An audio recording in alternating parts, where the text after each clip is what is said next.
Allah Subhanahu wa taala menurunkan Al-Quran untuk menjaminkan kebahagiaan. Taha ma anzalna 'alaikal Qur'ana litashqa. Kami tidak menurunkan Al-Quran untuk penderitaan atau kesusahan atau keburukan, justru sebaliknya menjaminkan kebahagiaan dan keselamatan dunia akhirat. Allah Subhanahu wa taala sudah menjaminkan Al-Quran itu mulia. Pertanyaannya, apa yang kita dapat dari kemuliaan Al-Quran?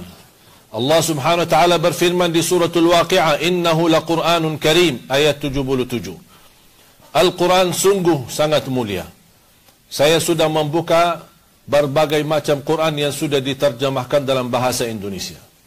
Belum menemukan bahasa yang bisa menafsirkan dan menjelaskan secara sempurna dan makna yang sesuai Al-Quran selain bahasa Arab.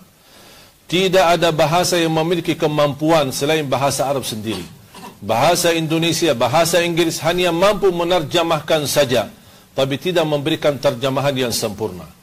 Innahu laqur'anun karim, dalam segala bahasa, sungguh Al-Quran mulia, Al-Quran sangat mulia, Al-Quran itu mulia. Pertanyaannya, kalau Al-Quran itu mulia, buat kita apa? Makanya kalau kita kembali ke dalam bahasa Arab, apalagi dikaitkan dengan ilmu nahwu saraf, arti innahu laqur'anun karim, sungguh Al-Quran itu mulia dan memberikan kemuliaan. Sebagaimana bersabda Rasulullah sallallahu alaihi wasallam yang menjelaskan apa itu di antara kemuliaan, hadis yang diriwayatkan Imam Bukhari, hadis Uthman bin Affan radhiyallahu an, khairukum man ta'allama al-Qur'ana wa 'allama. Sebaik-baik antara kalian adalah yang mempelajari Al-Quran dan mengajarnya. Salah satu imam tabi'in, Abi Abdurrahman Abdullah As-Sulami rahimahullah ta'ala, yang pernah berguru dengan beberapa sahabat. Dia hampir 70 tahun lebih menahan diri untuk mengajar Al-Quran, termasuk kepada anak-anak. Ditanya, apa yang membuat wahai imam sabar sampai 70 tahun? Kata beliau, saya ingin meraih bersabda Rasulullah, sebaik-baik antara kalian yang mempelajari Al-Quran dan mengajarnya.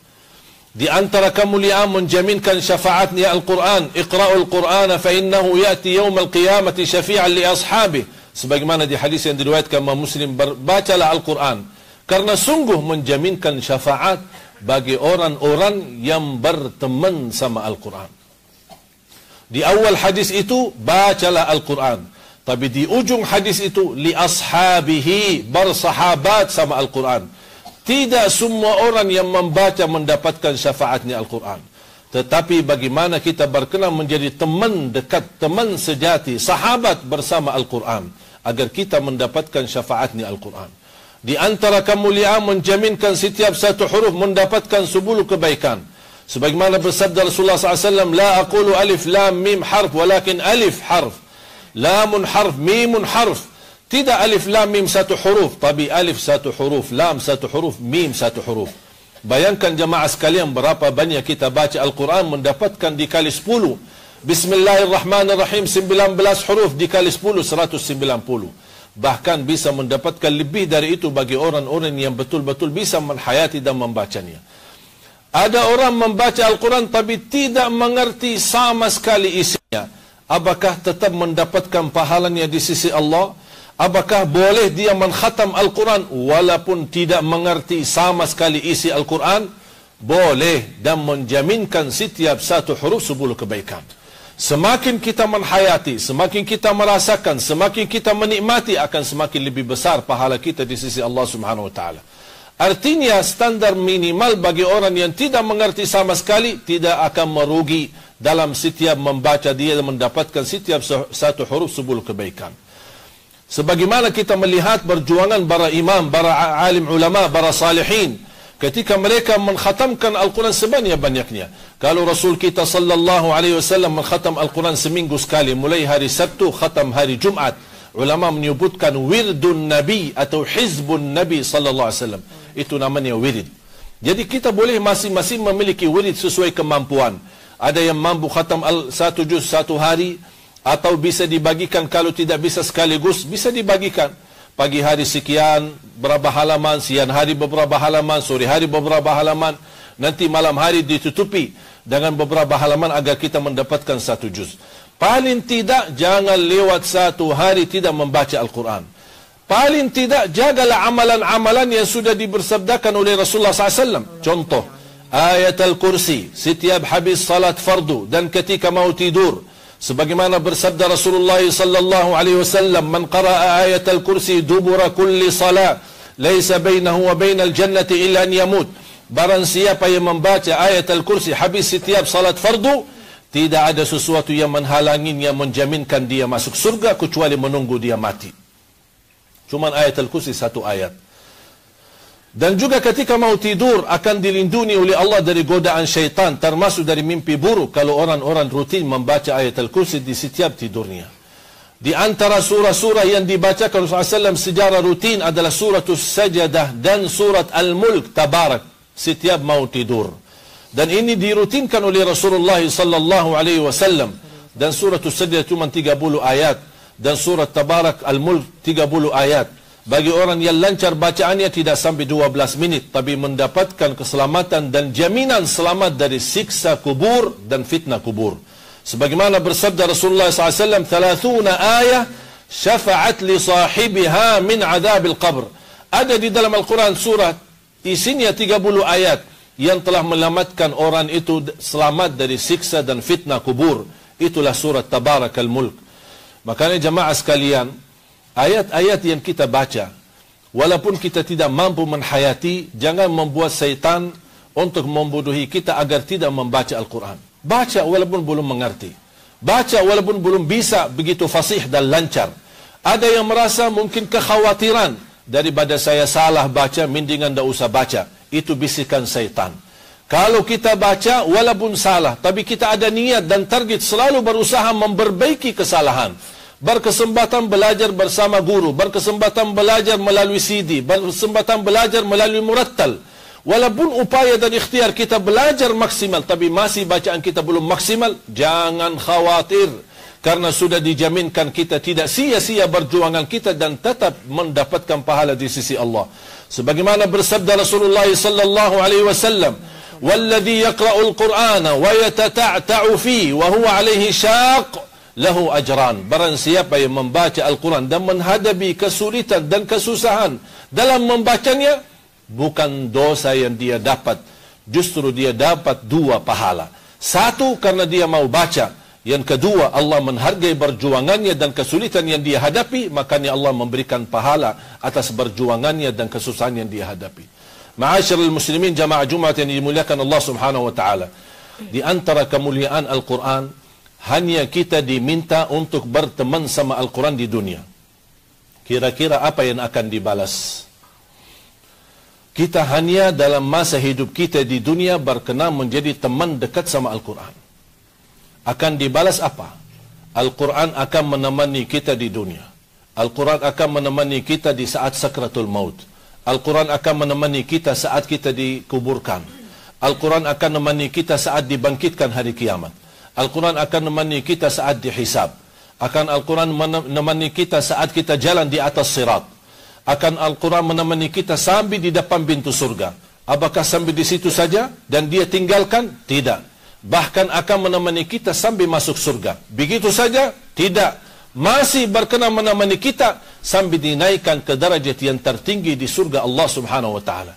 Juga berapa banyak balasan-balasan Al-Quran untuk kita yang hanya kita ditugaskan dan diminta untuk berteman sama Al-Quran di dunia. Rasulullah sallallahu alaihi wasallam bagi orang ahlul Quran akan ketika masuk surga, dia diperintahkan di dalam surga, bacalah sebagaimana kamu baca di dunia.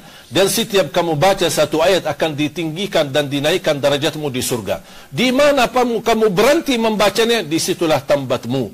Makanya kata Rasulullah SAW, "Iqra warattil warqa kama kunta turattilu fid dunya, fa inna manzilataka 'inda akhir ayatin taqra'uha." Tempatmu, posisimu, derajatmu di surga Allah di mana kamu berhenti membacanya. Artinya semakin banyak hafalannya, semakin tinggi derajatnya. Kata Siti Aisyah radhiyallahu anha, jumlah tingkatan di dalam surga Allah sesuai jumlah ayat Al-Quran. Oleh karena itu tidak ada yang lebih tinggi di dalam surga Allah daripada Ahlul Quran. Ma'asyiral muslimin yang dimuliakan Allah Subhanahu wa taala. Tidak lama lagi kita akan menyambut Ramadan. Kalau Ramadan disebutkan bulanul Quran, Tapi ada satu bulan adalah bulanu ahli Al-Quran. Bara membaca Al-Quran. Bulan apa? Sya'ban. Ahlul Quran, bara penhafal Al-Quran, Al-Qurra, Al-Ulama, sebanyak-banyak yang mereka khatam Al-Quran di bulan Sya'ban. Makanya disebutkan dalam sejarah ulama Al-Quran, Sya'ban Syahrul Qurra, bulannya para membaca dan penhafal Al-Quran. Kenapa mereka sebanyak-banyak yang membaca dan memperhatikan Al-Quran di bulan Sya'ban? Untuk mempersiapkan diri menyambut Ramadan dengan baik. Baru mereka juga sebanyak-banyaknya melanjutkan khataman Al-Quran. Sebagaimana Imam Syafi'i yang banyak di Indonesia mengikuti mazhabnya, saya harap juga bisa mengikuti perjuangannya dan amalannya. Di bulan suci Ramadan mengkhatam Al-Quran 60 kali. Berarti Imam Syafi'i dalam Ramadan 1 kali khatam Al-Quran, di dalam 2 kali khatam Al-Quran dalam sehari-harinya. Cuba bayangkan jamaah sekalian, betapa banyak kita menghabiskan umur kita bertahun-tahun, tapi cuba tanya diri berapa banyak kita khatam Al-Quran. Yang terakhir saya pesankan kepada jamaah sekalian dimuliakan Allah Subhanahu wa taala. Kalau kita membaca 30 juz atau mengkhatam 30 juz, kalau saya bicara standar membutuhkan waktu 10 jam. Saya sudah tes melihat waktu, 10 jam kita membutuhkan waktu untuk khatam 30 juz. Itu bagi standar. Bagi yang lebih lancar, saya punya kawan dan sahabat mampu mengkhatam Al-Quran 30 juz dalam waktu 7 jam. Cuba bayangkan kalau Imam Syafi'i khatam 60 kali, berarti berapa jam beliau membaca Al-Quran? Kalau kita bicara standar 20 jam. 1 kali 10 jam, 2 kali 20 jam. Yang tersisa 4 jam. Buat apa yang dilakukan oleh Imam Syafi'i?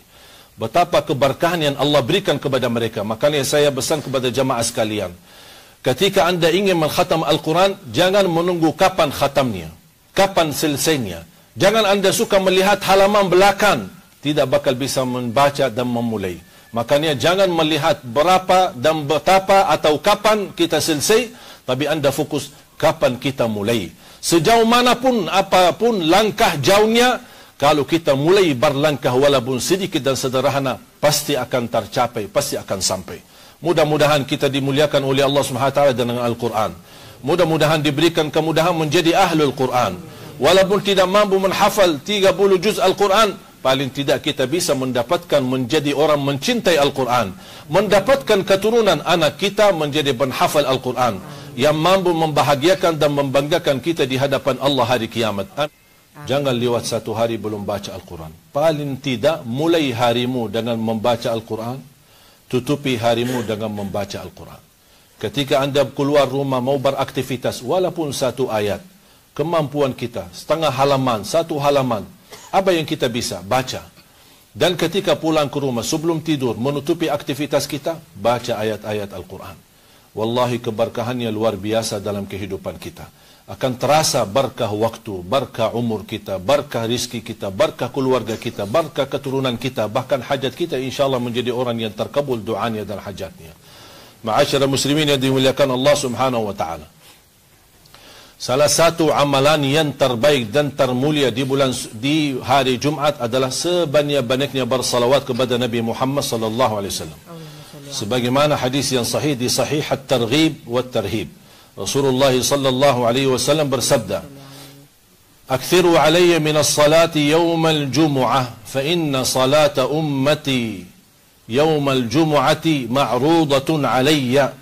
فإن صلاة أمتي معروضة علي في كل يوم جمعة فمن كان أكثرهم علي صلاة كان أقربهم مني منزلة. Sebanyak-banyaknya bersalawat kepadaku di hari Jumat.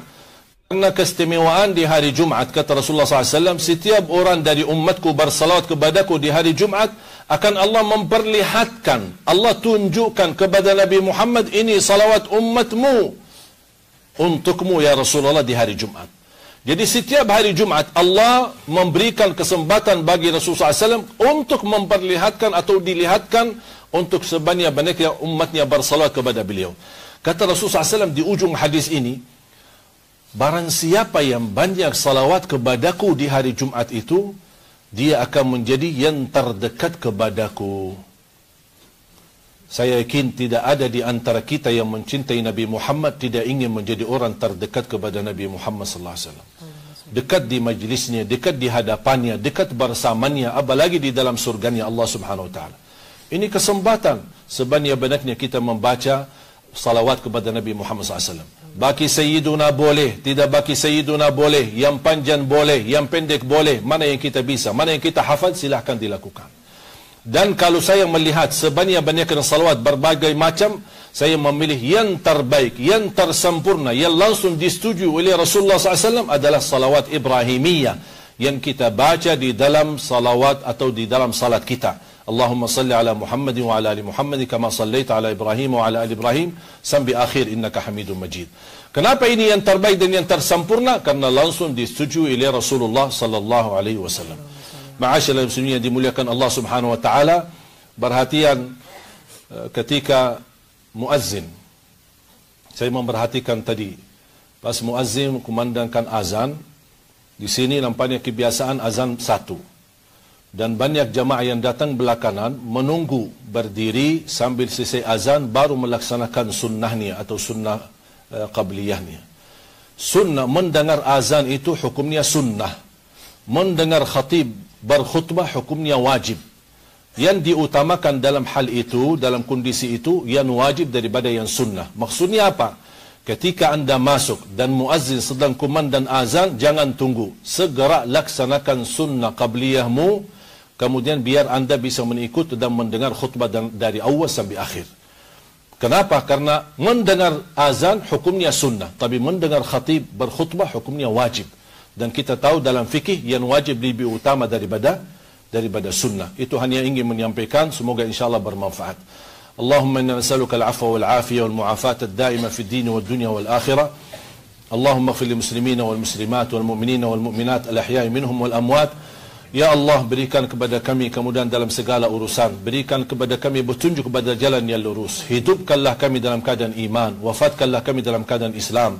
Akhiri hayat kami dengan husnul khatimah.